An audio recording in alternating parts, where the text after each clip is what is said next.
नमस्कार दोस्तों। देश में कोरोना लगातार घुटने टेक रहा है। पिछले 24 घंटे में 48,000 मामले सामने आए हैं। अच्छी बात यह है कि पिछले कुछ दिन से आंकड़ा 50,000 के नीचे बना हुआ है।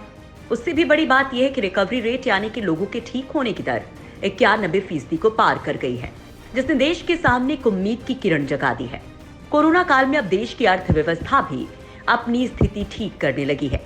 मौसम त्योहारी है, लिहाजा आपको सतर्क रहना है, क्योंकि एक भी गलती भारी पड़ सकती है।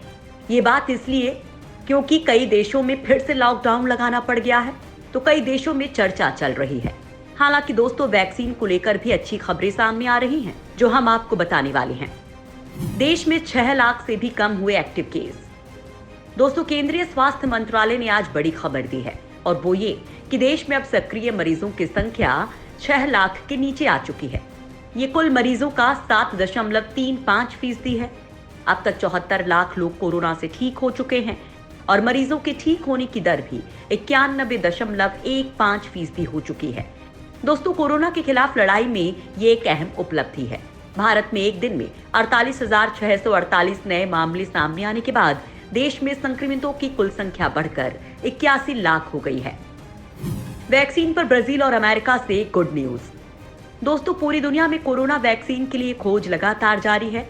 वैक्सीन को लेकर ब्राजील का कहना है कि वो जून 2021 तक वैक्सीन के आने की उम्मीद कर रहा है। ब्राजील के स्वास्थ्य नियामक प्रमुख एंटोनियो टोरेस ने कहा कि जून 2021 तक ब्राजील में वैक्सीन के अप्रूव हो जाने की और इस्तेमाल के लिए तैयार होने की पूरी उम्मीद है। टोरेस ने कहा कि नियामक ने 50% से कम प्रभावशीलता वाले टीकों को मंजूरी दी है। वहीं वैक्सीन को लेकर एक बड़ी खबर अमेरिका से भी है। अमेरिकी कंपनी मॉडर्ना ने कहा कि वो अगले महीने अपने वैक्सीन के जल्द रिजल्ट जारी कर देगी। कंपनी 30,000 लोगों का ट्रायल कर रही है। उम्मीद है कि नवंबर तक ये काम पूरा हो जाएगा। मॉडर्ना mRNA नामक एक टीका विकसित कर रहा है। उसका कहना है कि ये 2021 अंत तक 2 करोड़ खुराक का उत्पादन करने की उम्मीद है। रूस में कोरोना वैक्सीन का ट्रायल अचानक रोका गया। रूस में कोरोना की वैक्सीन का ट्रायल फिलहाल रोक दिया गया है। कहा जा रहा है कि टीके की ज्यादा मांग और डोज की कमी के चलते नए वॉलंटियर्स में कोरोना वैक्सीन के ट्रायल पर अचानक रोक लगा दी गई है। रिसर्च में जुटी फर्म ने कहा कि मॉस्को की महत्वाकांक्षी कोरोना वैक्सीन योजना पर रोक लगाना एक झटका है। रूस की राजधानी मॉस्को के कुछ क्लिनिक्स का कहना है कि उनके पास 2 डोज वाले जैब की पहली खुराक खत्म हो गई है। रूस में कोरोना की वैक्सीन स्पुतनिक वी का 85% लोगों पर कोई साइड इफेक्ट नहीं देखा गया है। इस वैक्सीन को तैयार करने वाली गामिया रिसर्च सेंटर के हेड अलेक्जेंडर गिन्सबर्ग ने इस बारे में जानकारी दी है। आपको बता दें कि भारत में रूस की कोरोना वैक्सीन का ट्रायल मार्च के महीने तक खत्म हो सकता है। रूसी वैक्सीन का भारत में ट्रायल कर रही हैदराबाद की फार्मा कंपनी डॉक्टर रेड्डी ने कहा कि रूसी कंपनी के तीसरे चरण का मानव परीक्षण मार्च तक पूरा होने की उम्मीद है। रूस ने अपने यहाँ तैयार स्पुतनिक वी वैक्सीन के फेज 3 के ट्रायल के लिए भारत में pharma company doctor Reddy lab से हाथ मिलाया है। वैक्सीन के क्लिनिकल ट्रायल के लिए drug controller general of India से अनुमति मिली है। त्योहारी सीजन में दिल्ली में बढ़ा कोरोना ग्राफ। त्योहारी सीजन और पोल्यूशन में हो रहे इजाफे के बीच दिल्ली में कोरोना संक्रमण लगातार बढ़ रहा है।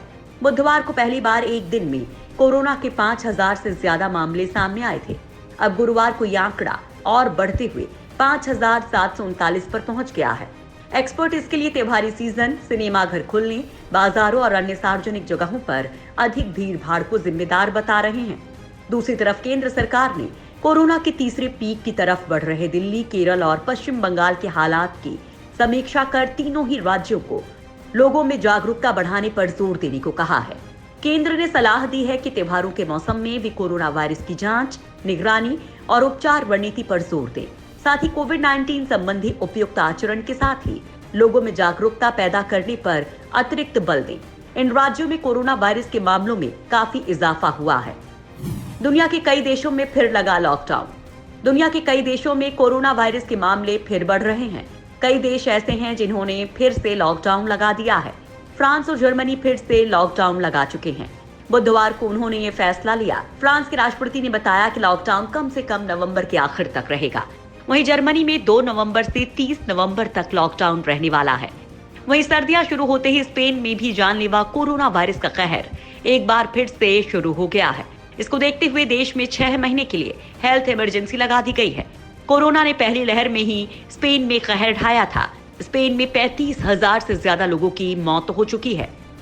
कोरोना से बचाव में कारगर बीसीजी वैक्सीन। कोरोना से जंग के बीच आईसीएमआर ने राहत भरी खबर दी है। आईसीएमआर के वैज्ञानिकों ने इस बात की पुष्टि की है कि ट्यूबरकुलोसिस से बचाव के लिए इस्तेमाल की जाने वाली बीसीजी वैक्सीन अब कोरोना वायरस के खिलाफ भी असरदार साबित हो सकती है। वहीं बुजुर्गों में इसका ज्यादा असर देखने को मिल सकता है। इस समय वैज्ञानिक बीसीजी वैक्सीनेशन के असर को लेकर टी सेल्स, बी सेल्स, श्वेत रक्त कोशिका और डेंड्रिटिक सेल प्रतिरक्षा पर लगातार जांच कर रहे हैं। इसके अलावा स्वस्थ बुजुर्ग जिनकी आयु 60 से 80 साल के बीच की है, उनके पूरे एंटीबॉडी स्तर की भी गंभीरता से जांच कर रहे हैं। बीसीजी वैक्सीन नवजात शिशुओं को लगाया जाता है। इसे 50 साल पहले लॉन्च किया गया था। आईसीएमआर ने जानकारी दी कि शोध के दौरान संस्थान के वैज्ञानिकों ने पाया कि बीसीजी वैक्सीन मेमोरी सेल्स प्रतिक्रियाओं को प्रेरित करता है और बुजुर्गों में कुल एंटीबॉडी बनाता है। तेज हो गई कोरोना की दूसरी लहर। दिल्ली में तेजी से बढ़ रहे मामलों के बाद एम्स के निदेशक डॉक्टर गुलेरिया ने कहा कि दूसरी लहर फिर से तेज हो गई है। लोग सावधानी बरतने में ढिलाई कर रहे हैं। सोशल डिस्टेंसिंग का पालन ठीक से नहीं किया जा रहा है और मास्क लगाने में भी ढिलाई बरती गई। डॉक्टर गुलेरिया ने इसके लिए मौसम और प्रदूषण को भी जिम्मेदार बताते हुए कहा कि प्रदूषण के कारण वायरस ज्यादा देर तक हवा में रहता है। प्रदूषण और वायरस दोनों ही फेफड़ों को प्रभावित करते हैं। उन्होंने कहा कि कोरोना वायरस अभी खत्म नहीं हुआ है।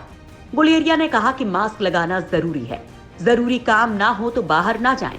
डॉक्टर गुलेरिया ने चेतावनी देते हुए कहा कि अगर हम सावधानी नहीं बरतेंगे तो और भी ज्यादा मामले सामने आएंगे। एम्स के निदेशक ने कहा कि युवा वायरस को लेकर लापरवाह हैं। उन्हें लगता है कि माइल्ड इन्फेक्शन होगा और हमें कुछ करने की जरूरत नहीं है।